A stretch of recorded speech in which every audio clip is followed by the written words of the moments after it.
No es ningún secreto que la América de los 1950 fue un semillero de odio, con tanto el racismo como el macartismo floreciendo durante la década. Es una era que se romantiza con la gente recordando con cariño las faldas completas, las heladerías y la música rockabilly. Pero la nostalgia es una engañadora mortal y nunca se puede confiar en ella para mostrar toda la verdad. Los años 1950 también fueron el hogar de algunos de los crímenes más atroces de América. En el episodio de hoy de Detective de Casos Fríos, estaremos analizando dos casos sin resolver. De los años 50.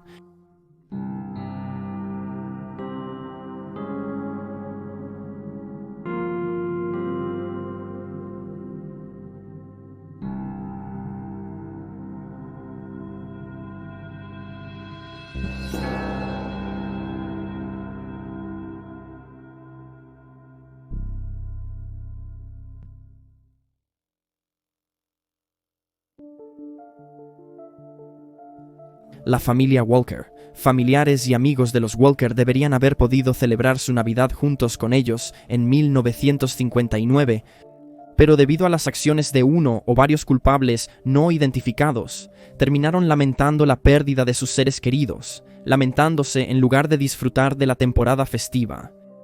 En la mañana del 20 de diciembre de 1959, en Osprey, Florida, un trabajador de rancho llamado Daniel McLeod fue a recoger a su colega, Cliff Walker, de 25 años, ya que el par planeaba pasar el día cazando jabalíes. Sin embargo, cuando Daniel estacionó su camión, notó la quietud de la casa y de inmediato sintió una ola de ansiedad que lo golpeaba. Algo estaba mal. Cliff y su esposa Christine, de 24 años, tenían dos hijos pequeños, un niño llamado Jimmy, que tenía 3 años, y una niña llamada Debbie, que tenía solo 1 año. Como resultado, la familia a menudo se levantaba al amanecer y la casa en la que vivían siempre estaba llena de vida. Daniel salió de su camión y se dirigió a la puerta principal de la casa de los Walker. Tocó, pero no hubo respuesta. Preocupado por el bienestar de la familia, luego cortó la puerta de la pantalla e ingresó a la casa. Lo que encontró fue una masacre. Christine fue la primera que vio. Estaba tirada en la entrada de la sala. Una bala de calibre 22 había atravesado su cráneo. Más tarde, las fuerzas del orden descubrirían que había sido agredida sexualmente, antes de encontrar su fin. Daniel miró alrededor del cuarto y vio los cuerpos de Cliff y Jimmy en la esquina. Ambos habían sido disparados en la cabeza. Debbie no estaba, pero Daniel ya había visto suficiente.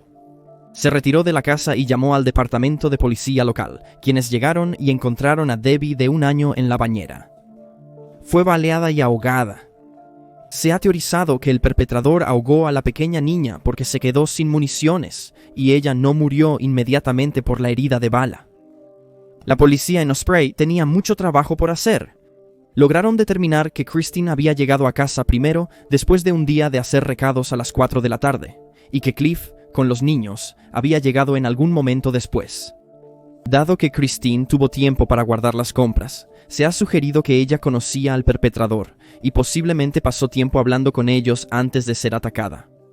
Lo que también era evidente era que Christine había librado una feroz lucha contra el culpable usando sus tacones altos, que se encontraron con sangre en el porche delantero. Las autoridades también descubrieron que faltaban varios artículos de la casa de la familia. El cuchillo de bolsillo de Cliff, el uniforme de majorette de secundaria de Christine y los certificados de matrimonio de ambos. Todos estos artículos parecían cosas peculiares para robar, y se propuso la idea de que Christine era el verdadero objetivo del ataque y el culpable estaba enamorado de ella, o era un exnovio suyo. La policía tenía varias teorías, pero con pruebas limitadas. Encontraron una tira de celofán de un envoltorio de cigarrillo fresco, una huella dactilar en el grifo de la bañera y una sola bota de vaquero ensangrentada, presumiblemente una que pertenecía a la familia, aunque no está claro. Se indica que el perpetrador cerró la puerta principal tras ellos. En total, 587 personas fueron consideradas sospechosas en un momento u otro. La lista de sospechosos incluía a Daniel, quien había encontrado los cuerpos de la familia, un vecino que supuestamente había hecho avances hacia Christine, y Albert Walker, un primo de Cliff que tenía tendencias violentas. También se investigó a un ex compañero de Christine, un hombre llamado Curtis McCall.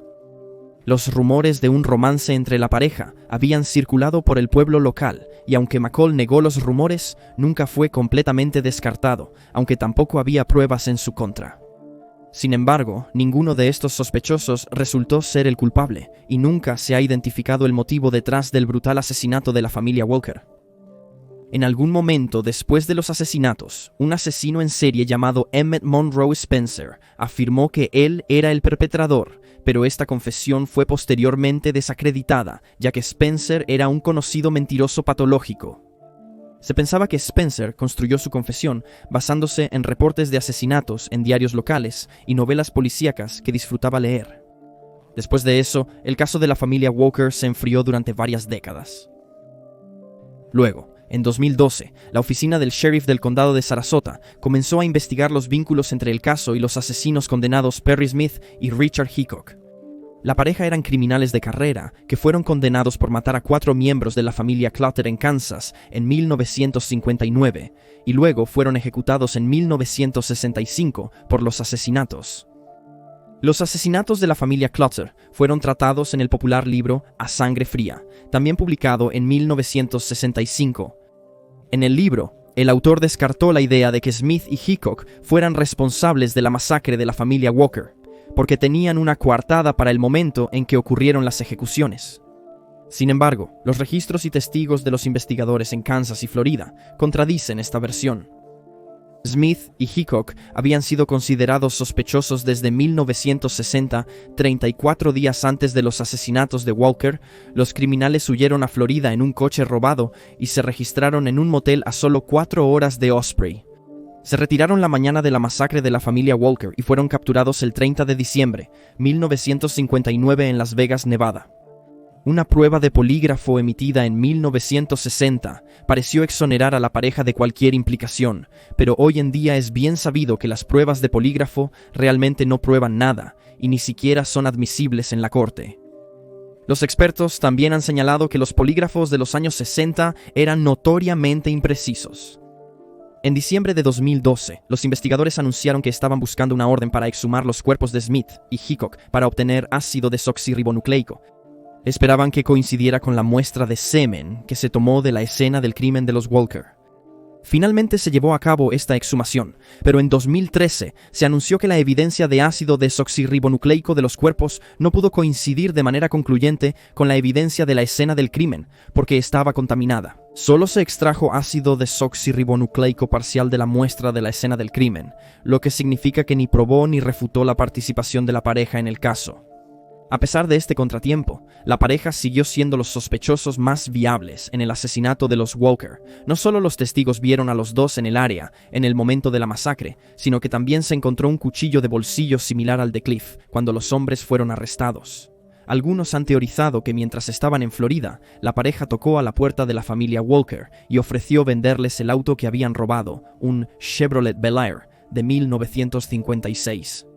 Como el que Cliff quería comprar y Christine dejó entrar al hombre. Sin embargo, otros detectives en línea han argumentado que parece más probable que el cruel asesinato de la familia fuera más personal, dado los artículos que fueron sustraídos de la casa después. En años recientes, el certificado de matrimonio que fue tomado ha sido recuperado por la sobrina de Cliff, quien lo encontró entre otros artículos que le fueron dados por un miembro de la familia. Se desconoce si las autoridades alguna vez investigaron a este miembro de la familia no identificado. La masacre de la familia Walker sigue siendo, hasta el año 2020, sin resolver.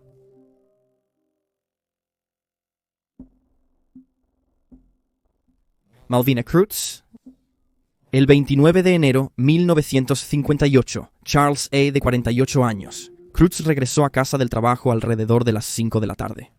Vivía en una casa de 1 planta y media en un tranquilo barrio en el lado norte de Indianápolis, con su esposa Malvina de 41 años y su hijo de 10 años, Charles Cruz Jr., quien más a menudo que no se hacía llamar Buddy. Al principio todo parecía normal en la casa. Buddy ya llevaba cerca de 1 hora y media en casa. Estaba sentado frente al televisor, absorto en un episodio de su programa favorito, Las aventuras de Wild Bill Hickok. La esposa de Charles, Malvina, no estaba por ningún lado. Como ella estaba supervisando las renovaciones de la casa familiar, que había sufrido daños por un incendio en la casa el mes anterior, no era inusual que ella no estuviera por ahí. Frecuentemente salía por recados, juntas con empleados o papeleo pendiente. Cuando Charles preguntó a su hijo sobre el paradero de su madre, Buddy le dijo que suponía que ella estaba haciendo su ruta de reparto. Según informes, cuando Buddy llegó a casa para almorzar temprano, su madre le dijo que no se preocupara y que ella lo haría por él. La respuesta de Buddy pareció razonable, hasta que le dijo a su padre que no le gustaba cómo se veía su cuarto. Mencionó que sus juguetes estaban desordenados. Confundido, Charles decidió lavarse antes de investigar, pero cuando entró al baño, una sensación de inquietud lo invadió. La cortina de la ducha estaba cerrada. Cuando corrió la cortina, Charles encontró a su esposa en la bañera, acostada de lado, sumergida en el agua. La cabeza de Malvina estaba hacia la llave, sus piernas dobladas en las rodillas y la bañera llena hasta la válvula de desbordamiento. El grifo había sido cerrado. Charles notó que el cuerpo y el agua seguían calientes.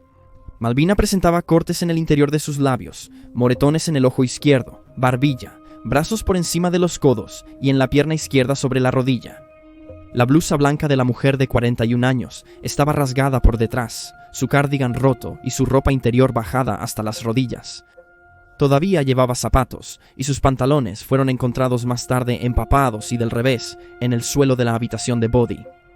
Se determinó más tarde que a pesar del estado de su cuerpo, Malvina no había sido agredida sexualmente. La causa oficial de su muerte se registró como ahogamiento, y el forense creía que había sido golpeada en la cara o la cabeza antes de ser colocada en el agua. Según todos los relatos, Malvina era una mujer amable y agradable. No era el tipo de persona que la gente podría esperar que encontrara un final violento. Sus vecinos la describieron como cálida y amigable, mientras que sus amigos la llamaban vivaz y activa. Además de ser madre y ama de casa, también era voluntaria de la Asociación de Padres y Maestros y trabajadora de la iglesia. Cuando la policía llegó, comenzaron a reconstruir los eventos del día del hombre de 41 años. Esa tarde, su amiga Mildred Warning, acompañada por otra amiga, Florence Cubitt, pasó a ver la renovación en progreso. Según Mildred, la pareja había llamado a Malvina alrededor de las 12:45 de la tarde para informarle que vendrían, pero en lugar de ser recibidas por la cálida voz de la ama de casa, escucharon la voz de un hombre desconocido al otro lado del teléfono. No era la voz de su esposo, Charles. Mildred supuso que era uno de los trabajadores y pidió hablar con Malvina. El hombre dudó, y Mildred entonces le dijo al extraño que le dijera a Malvina que venían. Luego escuchó la voz de Malvina que decía: «Cita, dile que la recogeré a la 1:30». Aunque otra fuente informa que Malvina dijo: «Cita, dile que no me recoja hoy». Una hora después, Mildred y Florence llegaron a la casa. Mientras iban a casa de Malvina, vieron a un hombre salir corriendo de ella, subir a su coche y alejarse. Aunque al principio confundidas, las dos amigas pronto descartaron esto como un constructor buscando materiales. Esto ocurría frecuentemente. No hubo respuesta en la puerta principal cuando las mujeres tocaron, así que se dirigieron a la puerta trasera, la cual encontraron entreabierta. La pareja esperó 20 minutos dentro, pero Malvina nunca llegó. Antes de irse, le dejaron una nota y una chaqueta nueva para Buddy. Cuando la policía preguntó más tarde a las dos mujeres sobre quién habían visto subirse al coche, ninguna pudo identificarlo o describirlo, pero un vecino de 16 años afirmó que era un hombre negro quien había estado conduciendo. A las 12:10 del mediodía, Buddy regresó del colegio a casa para almorzar.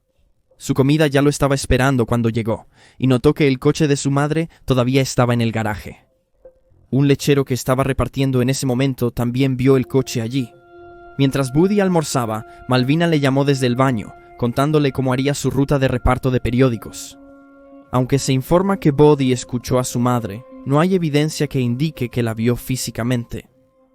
Al día siguiente, el Buick bicolor de 1955 de Malvina, blanco y gris, fue encontrado a 11 cuadras de distancia, abandonado en la calle North Meridian número 4926.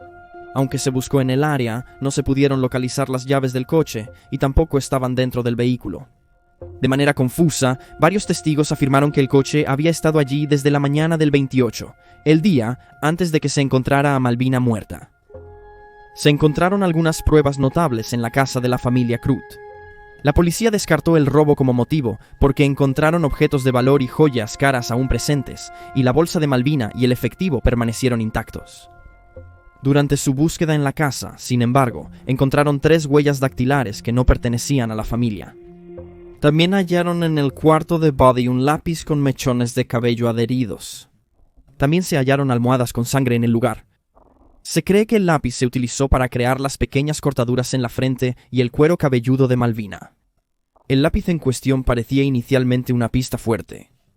Charles afirmó que nunca lo había visto antes y estaba inscrito con las palabras White County Cooperativa Rural de Electricidad Monticello, Indiana. Se rastreó hasta el cuerpo de membresía de Electricidad Rural, que había distribuido miles de lápices similares y los utilizaron en sus oficinas y sedes. Sin embargo, también se dejaron en el vestíbulo del edificio de oficinas, lo que implica que cualquiera pudo entrar y recoger uno. Esto llevó a los investigadores de nuevo a un callejón sin salida. Los resultados de cualquier prueba realizada en el cabello encontrado con el lápiz, si se realizó alguna, no se han hecho públicos. Otras piezas de evidencia encontradas incluyeron una toalla manchada de sangre que se descubrió detrás de la puerta de la cocina y una barra de toalla de cromo que se encontraba en el lavabo del baño, lo que llevó a los investigadores a teorizar que Malvina había vuelto en sí y había comenzado a defenderse de su atacante antes de ser ahogada. Las fuerzas del orden tenían su elección cuando se trataba de sospechosos, ya que los obreros entraban y salían constantemente de la casa. Se confirmó que al menos 4 hombres estaban trabajando en la casa de la familia Cruz el día que Malvina encontró su fin, pero los 4 hombres fueron absueltos después de ser interrogados, aunque la policía continuó entrevistando a más personas. Se observó que un hombre, en particular, no pudo dar cuenta de su paradero durante el tiempo del asesinato, aunque parece que nada más surgió de esto. Se interrogó y liberó a varios sospechosos más. Ninguno ha sido nombrado públicamente, y no está claro cuántos eran. Un autostopista, que también era un ex convicto de Alabama, fue recogido e interrogado en enero, pero fue liberado rápidamente. También se entrevistó a un hombre de 62 años, pero ni sus huellas ni las del ex convicto coinciden con las encontradas en la casa de la familia Cruz. Se investigó a los delincuentes sexuales locales y en febrero de 1958 se interrogó a una mujer no identificada, pero luego fue liberada después de pasar una prueba de detector de mentiras. La policía se encontraba con tantos callejones sin salida que comenzaron a preguntarse si quizás Malvina tenía conocidos que su esposo y amigos no conocían. El esposo de Malvina, Charles, también fue considerado sospechoso en un momento. Se reveló que el hombre de 41 años había solicitado el divorcio el 13 de enero, cito, mala conducta marital y negligencia grave y desenfrenada de los deberes conyugales durante un período de 10 años. Se programó una audiencia sobre una orden de restricción para el 17, pero ni Charles ni Malvina se presentaron, lo que llevó a que se desestimara la demanda de divorcio. Según Charles, la pareja había decidido reconciliarse. El abogado de Malvina confirmó que era verdad. Al parecer, había hecho lo mismo a principios de los 50 al solicitar el divorcio antes de reconciliarse una vez más con su esposo. La pareja debía presentarse en el tribunal el 30 de enero, en relación a su anterior falta de comparecencia en el tribunal. Charles pudo proporcionar una coartada para el día de la muerte de Malvina, el 29 de enero. Pasó la mayor parte del día en su oficina, donde trabajaba como gerente de ventas para la compañía de transporte del sur, pero se ausentó durante 3 horas cuando fue a visitar a un amigo que corroboró su historia, al igual que la casera del amigo. Sin embargo, los detectives no quedaron satisfechos con esta coartada y le pidieron a Charles que se sometiera a una prueba de polígrafo. Aceptó, pero pidió que lo hicieran después del funeral de Malvina. Uno de los primeros oficiales de policía en la escena, James Mullen, notó varias discrepancias en las declaraciones de Charles. El hombre de 48 años dijo que había entrado por la puerta principal, pero luego dijo que había entrado por la parte trasera. También le dijo a los oficiales de la ley que se había quitado su reloj y joyas al llegar a casa, pero que no había cambiado su camisa antes de encontrar el cuerpo. Sin embargo, James Mullen notó que la camisa que llevaba parecía fresca y sin usar. El 7 de febrero, Charles y su amigo, Charles Fleck, ambos pasaron las pruebas de polígrafo. Se informó que Charles Crutz fue cooperativo y deseoso de ayudar, y fue interrogado durante un total de 4 horas y media. Otra pista que tenían los investigadores era la de las extrañas llamadas telefónicas anónimas que se hicieron repetidamente al marido de Malvina en los días siguientes a su fallecimiento. Las llamadas a menudo se recibían por la noche y una mujer con un ligero acento sureño preguntaba: ¿Es este el señor Crutz? Y luego colgaba cuando Charles confirmaba que lo era. Según Mildred Warning, el hombre que contestó el teléfono la tarde del 29 de enero, también tenía un ligero acento sureño. Esto llevó a la policía a creer que los dos individuos podrían conocerse y que la mujer posiblemente conocía la identidad del hombre. Temían que el desconocido pudiera intentar silenciar a la mujer. A pesar de esto, nada más surgió de esta pista. El 24 de febrero, un pintor local llamado Lenroy Pennick fue llevado ante el tribunal municipal en relación con la ejecución de Malvina Crutz. Según informes, había estado incierto acerca de las fechas cuando fue interrogado, y su relato del día estaba muy confuso. Su polígrafo mostró signos de engaño. Se registró su casa sin hallazgos. El 2 de marzo el caso fue desestimado. 4 años después, Pennick fue arrestado en relación con la muerte de su novia con la que vivía, Carol Jean Martin. Originalmente dijo que otro hombre era responsable, pero luego dijo que ella se había resbalado y caído después de llegar a casa borracha y empezar una pelea con él. En 1963 fue condenado por asesinato en segundo grado. Aunque se le volvió a preguntar sobre Malvina, no reveló nada nuevo y negó su participación. Luego, el 12 de junio de 1958, James Rogers, de 25 años, se entregó a la policía por falsificar cheques y cometer varios robos a mano armada. Durante el interrogatorio, afirmó que su amigo, que había sido pintor en la propiedad de los Crutz, era responsable de la desaparición de Malvina. Cambió esta historia más tarde cuando fue interrogado por la policía de Indianápolis, diciendo que él mismo era el responsable. Relató que conoció a Malvina en un restaurante y ella lo invitó a su casa. Allí se enfadó y la golpeó en la cabeza con su puño. Ella se desmayó, así que la arrastró al baño y la colocó en la bañera, abriendo el agua fría. Cuando Malvina no despertó, Rogers afirmó que la dejó, se llevó su coche, lo estacionó y luego tiró las llaves en un lote vacío cercano. Aunque el coche se dejó abandonado en la misma dirección que Rogers dio, nunca se encontraron las llaves. Aunque los investigadores estaban emocionados con este desarrollo, también eran escépticos. Mucha de la información que Rogers dio estaba disponible en los periódicos, y algunas partes de su historia simplemente no cuadraban.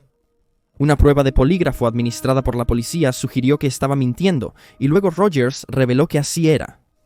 Luego dio a los investigadores el nombre del verdadero culpable, y este hombre fue investigado, solo para ser absuelto. Luego Rogers dio varios nombres diferentes, todos resultaron ser pistas falsas.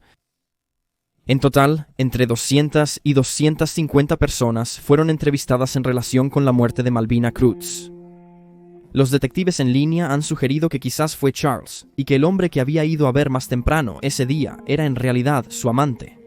Esto podría explicar por qué Malvina quería un divorcio. También se ha teorizado que uno de los obreros fue el responsable, pero había tantos de ellos entrando y saliendo de la casa que entorpecieron la investigación. Otro elemento que afectó gravemente la investigación fue que el caso cambió de manos varias veces y en un momento fue liderado por investigadores seriamente inexpertos. La última teoría discutida con respecto al caso de Malvina es la idea de que Buddy fue el responsable. Esto se debe al hecho de que Buddy estuvo en casa durante 1 hora y media y no usó el baño ni una sola vez. Solo había uno en su casa, ni se inmutó por los pantalones mojados o las almohadas manchadas de sangre encontradas en su habitación. Sin embargo, muchos argumentan en contra de esto, considerando que Buddy solo tenía 10 años en ese momento. Si tuviera algo que ver con el ataque a su madre, parecía probable que hubiera obtenido ayuda de su padre, ya que no podría levantar o mover el cuerpo por sí mismo. Sin embargo, todo esto es solo especulación, y quizás nunca sepamos la verdad sobre el injusto asesinato de Malvina Crutz. Hasta el día de hoy, su caso continúa sin resolverse. Y ahí tienes los hechos. 2 casos sin resolver de los 1950. Por favor, deja un comentario con tus propias teorías y especulaciones, y recuerda darle me gusta a este video y suscribirte para apoyar el canal. Si aún tienes hambre de contenido de crímenes reales, también puedes echar un vistazo al podcast del detective de Casos Fríos, siguiendo el enlace de abajo. Gracias por ver. Mantente alerta, mantente seguro y nos vemos la próxima vez.